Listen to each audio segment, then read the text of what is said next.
Hi friends, உளுந்தஞ்சோறு எப்படி பொங்கலாங்கிறத பார்க்கலாங்க. அதுக்கு இங்கே பாருங்கள், நான் ஒரு உலக்கு உளுந்து எடுத்துருக்கிறேன். இது 200 இருக்குங்க. ஒரு உலக்கு உளுந்து. இதே உலக்குக்கு 2 உலக்கு சாப்பாட்டு அரிசி எடுத்துக்கோங்க. தேங்காய் ஒரு தேங்காய் எடுத்துருக்கேன். இந்த பாருங்கள், இந்த பூடுக்கு இதே மாதிரி 1.5 பூடு நல்லா உரித்து பூண்டு எடுத்துருக்கிறேன். ஒரு சின்ன துண்டு சுக்கு எடுத்து பூண்டு சுக்கு ரெண்டையும் நைஸாக அரைச்சி எடுத்துருக்காங்க. இப்போ எப்படி செய்யலாங்கிறத பார்க்கலாம். இப்போ நம்ம அடுப்பை ஆன் பண்ணிக்கிட்டு இப்போ இந்த உளுந்தை வறுத்துக்கலாங்க. எண்ணெய் எதுவும் விடக்கூடாது.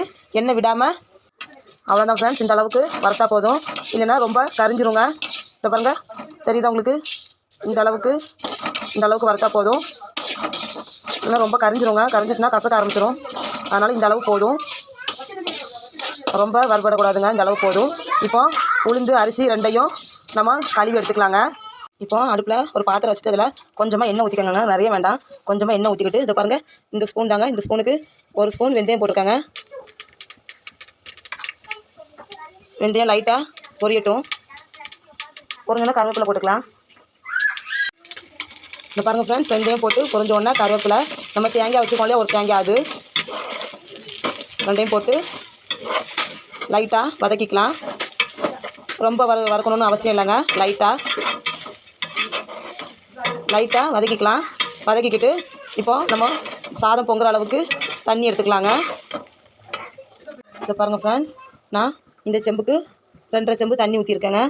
இது பாருங்கள், இந்த செம்புக்கு 2.5 செம்பு தண்ணி ஊற்றிருக்கேன். தண்ணி அதிகமாக ஊற்றக்கூடாதுங்க. நம்ம எடுத்துருக்க அரிசி உளுந்து அளவு பார்த்துக்கணும். அதுக்கு தக்கன தேவைக்கு தக்கன தண்ணி ஊற்றிக்கணும். ஏன்னா நம்ம இது வடிக்க போகிறது கிடையாது, நம்ம பொங்கி அப்படியே இறக்க போகிறோம். அதனால் தண்ணி பார்த்துட்டு கூட அப்புறமா ஊற்றிக்கலாம்.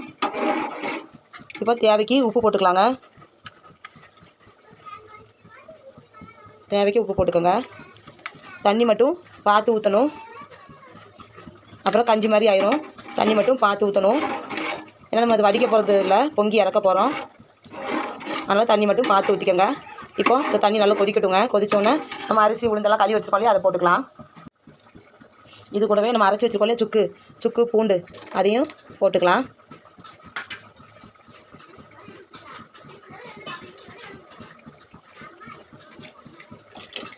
நல்லா கொதிக்கட்டுங்க. கொதிச்சதுக்கப்புறம் நம்ம அரிசி உளுந்து சேர்த்துக்கலாங்க. இதில் நல்லா கொதிக்கட்டும்.